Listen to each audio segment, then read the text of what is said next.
বাংলাদেশ টেলিযোগাযোগ নিয়ন্ত্রণ কমিশন নামটি শুনলেই মনে হয় এটি দেশের যোগাযোগ খাতের রক্ষক, অথচ বাস্তবতা ভিন্ন।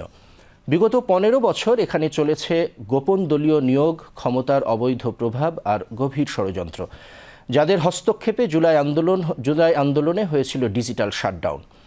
গণহত্যা, গুম আর খুন তো সবারই জানা, এ যেন আরেক আয়নাঘর। স্বাভাবিকভাবেই প্রশ্ন ওঠে, এটি কি একটি স্বাধীন নিয়ন্ত্রণ সংস্থা নাকি রাজনৈতিক নিয়োগ, দুর্নীতি ও সিন্ডিকেটের আখড়া? ৫ আগস্ট খুনি হাসিনা পলায়নের পরেও বদলায়নি দৃশ্যপট। ক্ষমতার ছায়ায় লুকিয়ে থাকা সেই সিন্ডিকেট এখনও বহাল তবিয়তে রয়ে গেছে বিটিআরসিতে। আরও জানাচ্ছেন কুমার বিশ্বজিৎ রায়। একটি সংস্থা যেখানে সিদ্ধান্ত হয় দেশের টেলিযোগাযোগ নীতির, যেখানে বেঁধে দেয়া হয় তরঙ্গের সীমানা, যে প্রতিষ্ঠানের অন্ধকার প্রকোষ্ঠে বসে লেখা হয় ভাগ্য, আঁকা হয় ক্ষমতার জটিল রেখাচিত্র।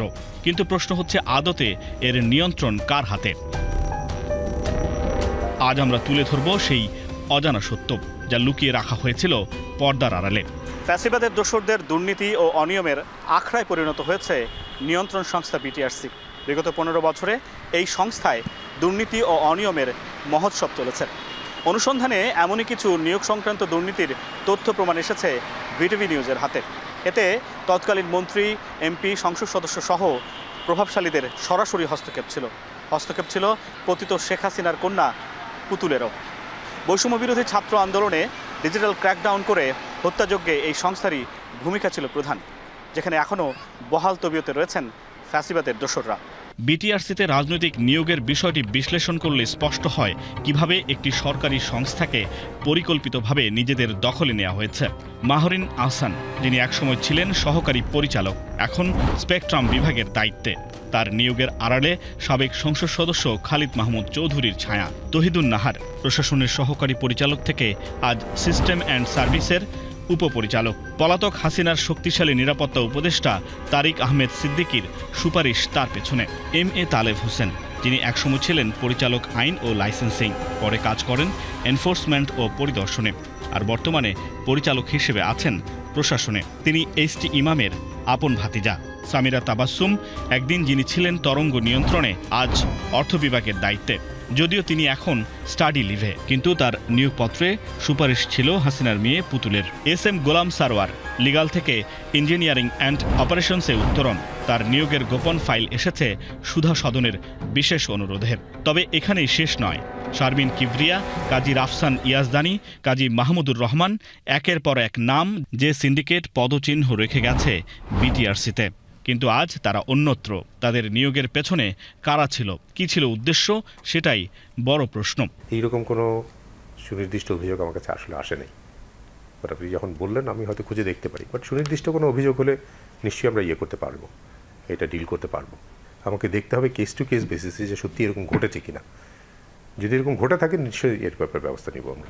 এসবের মূল পরিকল্পনাকারী খালেদ ফয়সাল রহমান তার বাবার রাজনৈতিক প্রভাব কাজে লাগিয়ে নিয়োগ ব্যবস্থা নিয়ন্ত্রণ করতেন, যাতে শুধুমাত্র সরকার দলীয় লোকজন নিয়োগ পায় এবং বিরোধী দলের কেউ সুযোগ না পায়। বিটিআরসির সাবেক চেয়ারম্যান শ্যাম সুন্দর শিকদারের অধীনে তার ক্ষমতা এতটাই বেড়ে গিয়েছিল যে কেউ তার বিরুদ্ধে কথা বলার সাহস করত না। এর ফলে বিটিআরসিতে প্রশাসনিক দুর্নীতির এক ভয়ানক চক্র গড়ে ওঠে।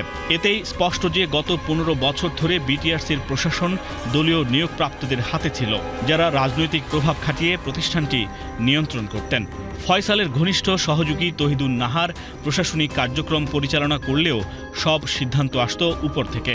মাহরিন হাসান ও গোলাম সারওয়ার গুরুত্বপূর্ণ বিভাগগুলোতে থেকে অপারেটরদের চাপে রেখে আর্থিক সুবিধা আদায় করতেন, যা সিন্ডিকেটের শীর্ষ পর্যায়ে পৌঁছাত। এই সিন্ডিকেট শুধু নিয়োগ বাণিজ্যে নয়, নীতি নির্ধারণেও দলীয় স্বার্থ রক্ষা করত।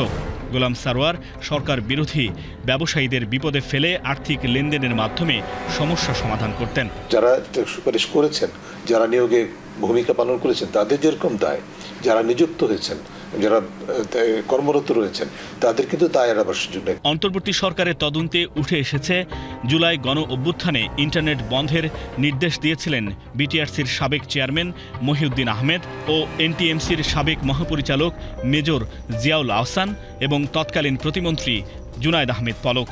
মাঠ পর্যায়ে তা বাস্তবায়ন করেছেন মাহদি আহমেদ ও মাহরিন আহসান সহ দলীয় সিন্ডিকেটরা। এসব চক্রের মাধ্যমে সাংবিধানিক নিয়ম লঙ্ঘন করে যারা রাজনৈতিক নিয়োগের সঙ্গে জড়িত তাদের জবাবদিহিতা নিশ্চিতের পরামর্শ টিআইবি নির্বাহী পরিচালকের।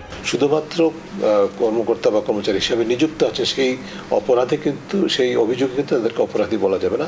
যথাযথ প্রক্রিয়া অনুসন্ধান সাপেক্ষে যদি প্রমাণিত হয় যে তাদের নিয়োগটা সম্পূর্ণভাবে দলীয় বিবেচনায় বা পরিবারতান্ত্রিক বিবেচনা হয়েছে, সেক্ষেত্রে তাদেরকেও জবাবদিহিতা আনতে হবে। তবে দলীয় নিয়োগ ইস্যুতে দুদক চেয়ারম্যান জানান, দুদক তার আইনগত কাঠামোর মধ্যে থেকেই কাজ করবে। দুদক কি কাজ করবে তার একটা নির্দিষ্ট ছক আমাদের আছে আইনগতভাবে।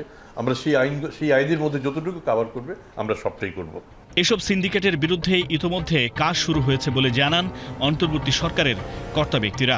বলেন, প্রমাণ পেলে আইনানুগ ব্যবস্থা নিচ্ছে সরকার। অনেকগুলো কর্মকর্তাকে এখান থেকে সরিয়ে ফেলা হয়েছে আর কি, হ্যাঁ, এবং একই সাথে কিছু কনসালটেন্টকেও সরানো হয়েছে, টার্মিনেট করা হয়েছে, তাদেরকে পর্যাপ্ত নোটিশ দিয়ে আর কি। ইনস্ট্যান্ট টার্মিনেট কাউকে করানো হয়নি। এখনও কিছু কিছু ব্যক্তির বিরুদ্ধে অভিযোগ আছে, তবে তাদেরকে আগামী 3 বা 6 মাস অবজারভেশনে রাখবো। এই সময় যদি তারা ডেলিভার করে এবং তাদের যদি দুর্নীতি সংশ্লিষ্টতার বিষয়গুলো প্রমাণিত না হয় তাহলে তারা আমাদের সাথে কন্টিনিউ করবেন। আর যদি তারা সুযোগ পাওয়ার পরেও তারা যদি আসলে মন্ত্রণালয়ের বিভিন্ন কাজে যদি সহযোগিতা না করেন, হ্যাঁ, তখন তাদেরকে পরবর্তী পর্যায়ে আবার তদন্তের আওতায় আনা যেতে পারে। বিশ্লেষকরা বলছেন, দলীয়করণ ও দুর্নীতির এই দীর্ঘস্থায়ী সংস্কৃতি দূর করতে হলে শুধু বদলি বা সাময়িক বরখাস্ত করলেই হবে না, তদন্ত, জবাবদিহিতা এবং দৃষ্টান্তমূলক শাস্তির ব্যবস্থা করতে হবে। তবে সবকিছু ছাপিয়ে বিটিআরসি কি ফ্যাসিবাদ মুক্ত হয়ে একটি স্বাধীন ও নিরপেক্ষ নিয়ন্ত্রক সংস্থা হিসেবে কাজ করতে পারবে, নাকি এটি থেকে যাবে সেই গোপন মিশনের ফ্যাসিবাদীদের স্বার্থ রক্ষার হাতিয়ার হিসেবে? সেটি এখন সময়ের প্রশ্ন। কুমার বিশ্বজিৎ রায়, বিটিভি নিউজ, ঢাকা।